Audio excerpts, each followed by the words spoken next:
What's up guys, Mike here, welcome back to Game Dev with AI, where we develop our first indie real-time strategy game without any coding skills, just with the help of AI and few other extra tools that I'm going to show you.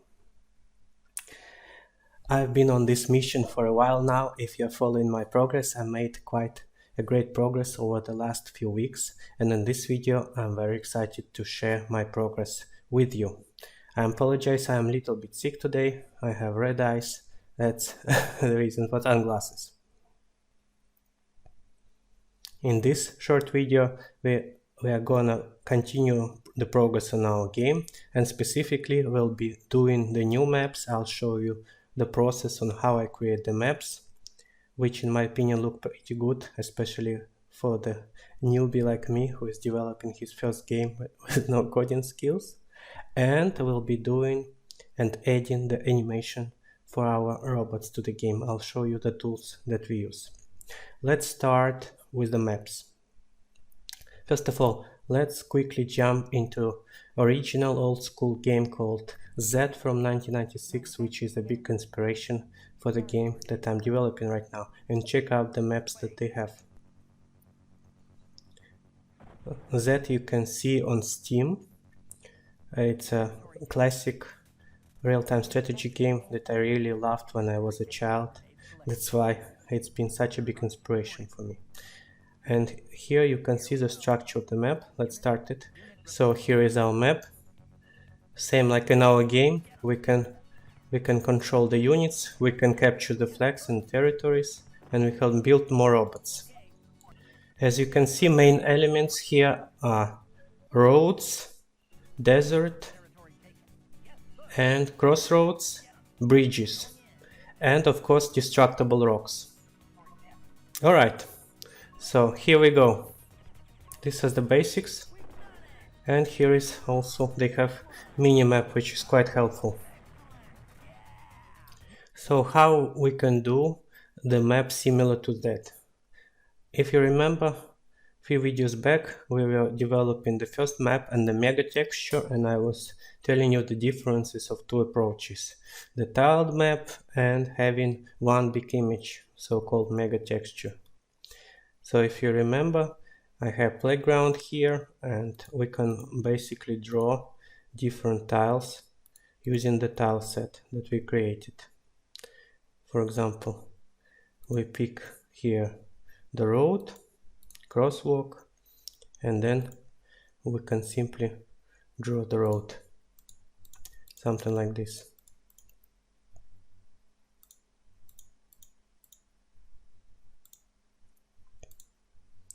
And then we need to select different elements each time to make it look better. So this is an approach called tile map. This is an efficient way to make big maps. It doesn't use a lot of computing power, but the downside, it looks really primitive, to be honest. This doesn't look any good to me. It's just way too basic. So I'm going to try a different approach today to make the map something like this. I think you would agree this looks much better. It's like a real-time strategy game. The map creating process goes like this. I will quickly show you. I pre-recorded this because it takes about half an hour or 1 hour to make one good map, which is quite fast, you would agree. If I had to draw everything from scratch, this would take days. Midjourney has a feature called Blend, which allows you to upload several several images, and then it will try to blend the styles together. After you blend it, we'll get something like this. You can see, then we can do variations of this. So we have different ways of rivers, different ways of the mountains and these buildings, and we save the image, and then we go to Photoshop. In Photoshop, I want to locate this tiles, or you can call it small parts of the map, more meaningful way, because the problem with Midjourney, at least when the time of this recording, there is no way of in-paint or draw. I know they're gonna add this feature, so probably when you see this video right now, they already edited. So in future, I'm gonna try the new approach. But for now, I have just this.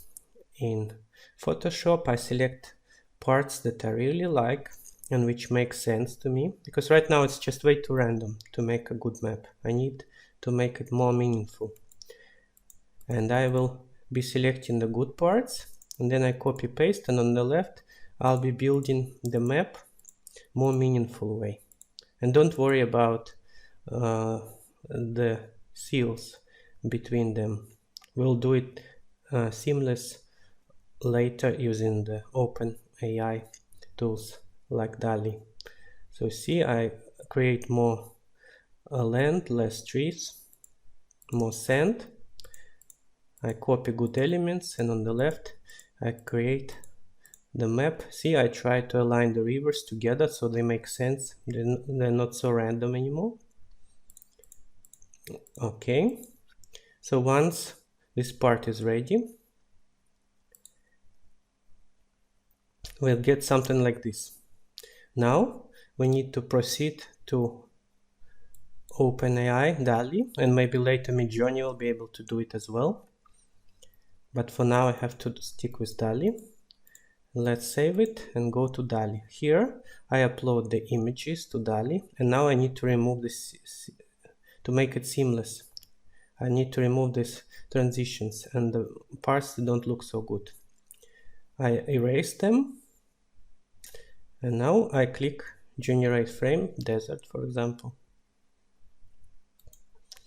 and it will generate the frame for us to cover the missing parts. See? And you can choose one of different variations. And we repeat this process once again and again for all the parts that don't look good. Something like this. The limitations of this method is that by the time of this recording, Dall-e by OpenAI is very primitive. It's not up to the level of Midjourney. It's really 2 generations behind, so the quality is not that great. But let's not focus about the quality right now, but more on the process. I'm sure in just few months we'll be able to do this much better way, maybe directly with Midjourney. But the idea itself works really smooth in my opinion. So once all parts are generated and we removed all the seams, we went from this one, its original input before AI, to this map. Look at this. This looks much better. It's not perfect, like I said, Dall-e is just 2 generations behind of what we need, but as a testing map, to me this looks much better. Now you can see it's not just random trees and rivers. Here we have the place for our base, here we have the place for enemy base. The river makes sense. Here is the choke point. Here's a main fighting area. So this makes much more sense right now. And I really like this approach. Here is another smaller map I created with same approach. Again, I located 4 parts, which makes sense. Rivers flow together. Now I need to remove the seals, how we call it in English. Okay, and make it seamless, like this. See, the result looks much better. So our fort is here, enemy fort is here, and each of the players have 4 sectors to fight in, and they can move around, and it makes much more sense right now. Again, this is not perfect, but for me, as a starting point, this looks much better than the tile texture. And this is another one that I made with more greenery. I already put it in the game. This is just a sprite, which I called megatexture tree, which is quite big. Right now, just because you put it and it looks like it has some mountains, this will not do anything because there is no obstacle map. We need to create an obstacle map for it. Let me quickly show you how. In our previous level, we already had obstacle map. So let's do similar. We copy it, we go to the new one, we paste it here, we locate it over like this. Let's call it tile map level 2 pathfinding.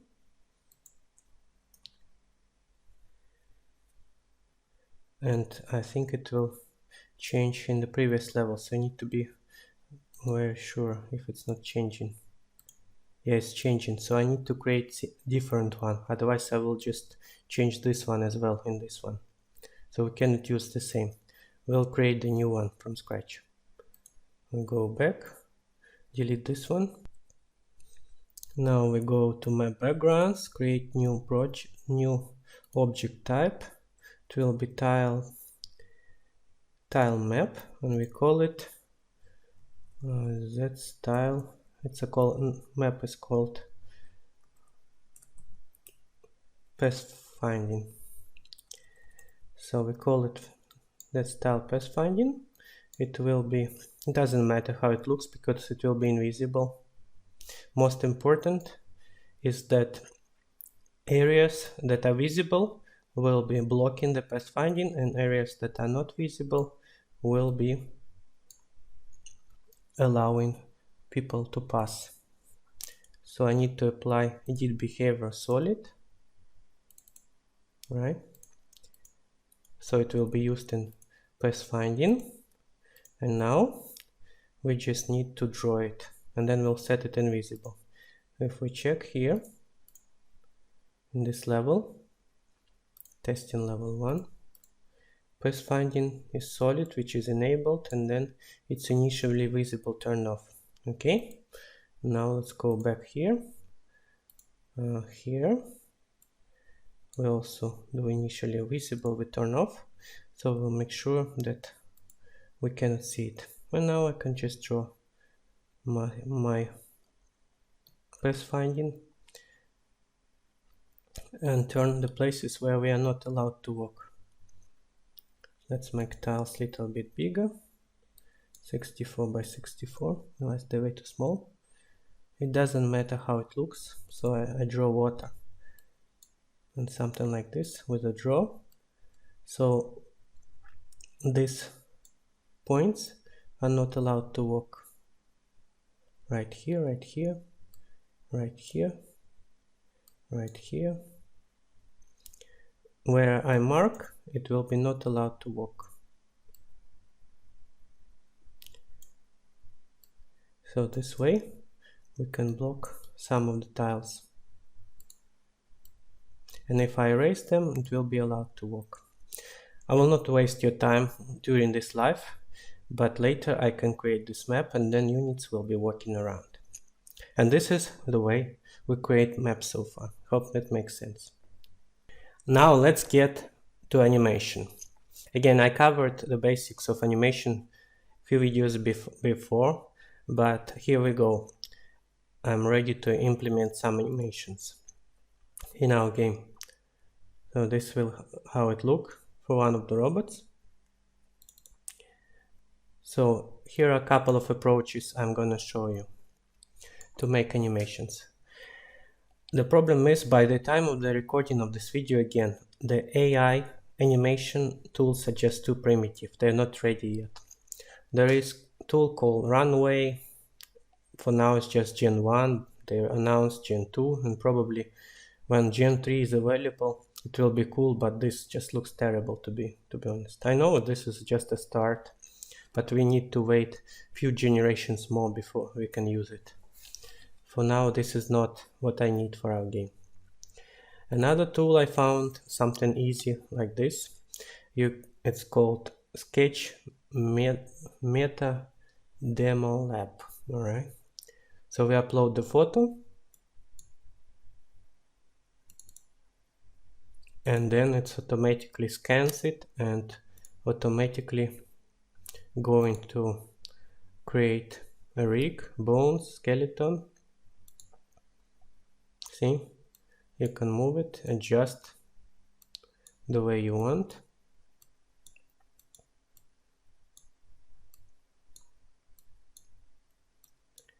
It binds all the bones.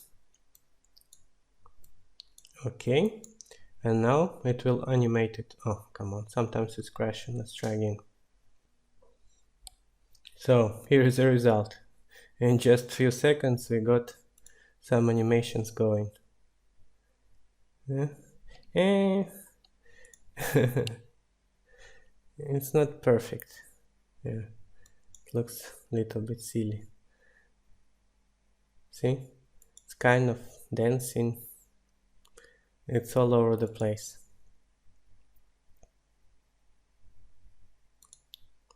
But come on, this is just a start. This is totally automatic. It's AI. It's really cool. He's shaking hands and dancing. And then you can just save this file. Right click and save it in MP4. It doesn't really export the frames, so this is not there yet.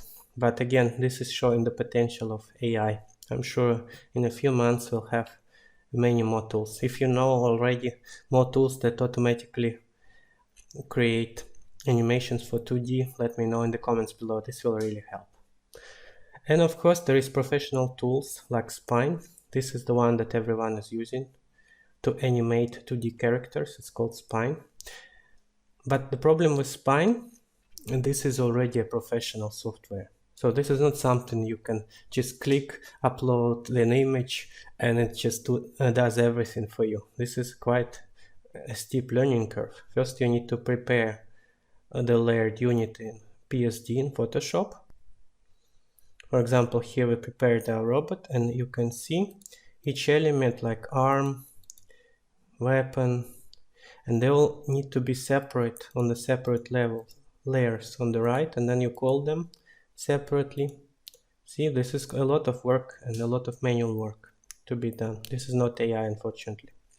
And then you save everything, you import to Spine, and in Spine you need to rig everything again to link the bones, create the skeleton, bind all the bones and the elements together, and then you start creating keyframes and applying animations, just like that. And then you export the result.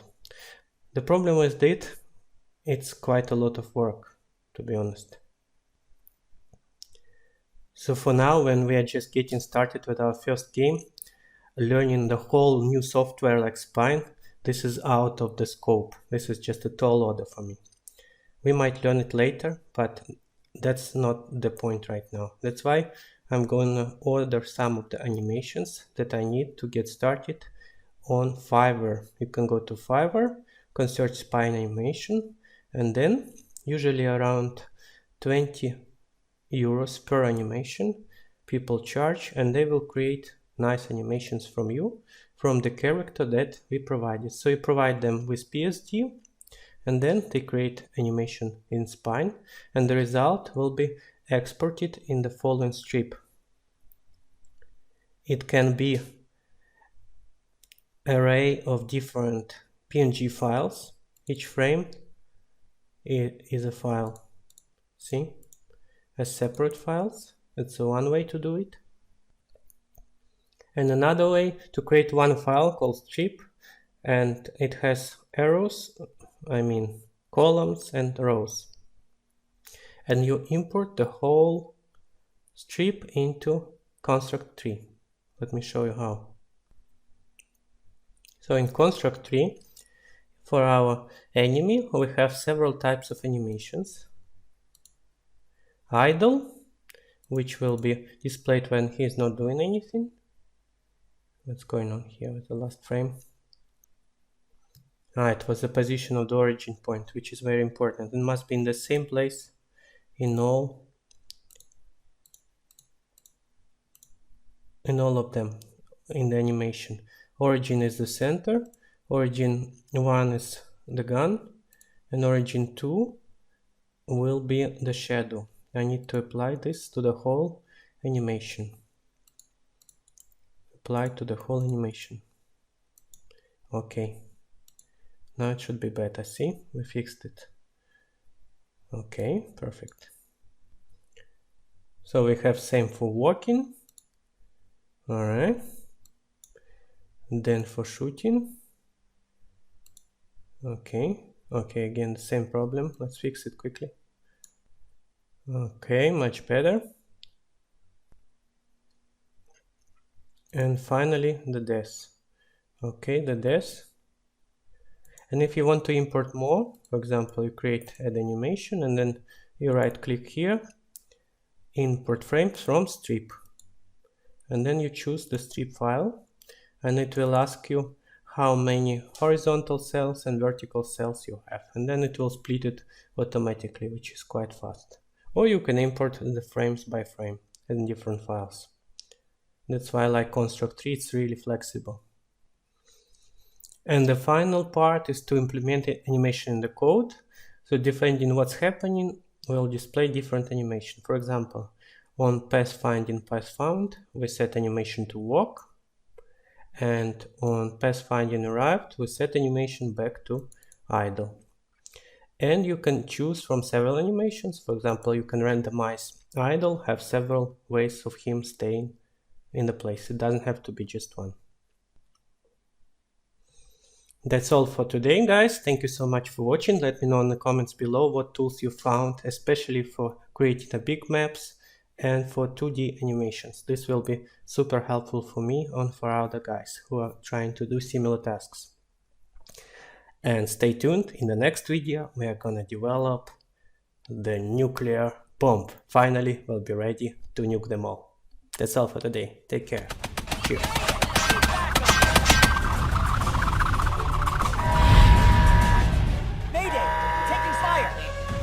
Nuclear launch detected. Moving out!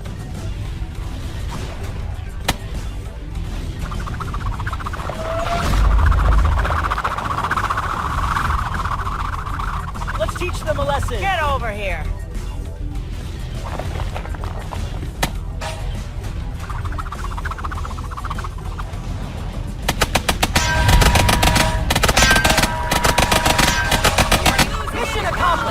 Nice one! Good game! Yeah! We are the champions!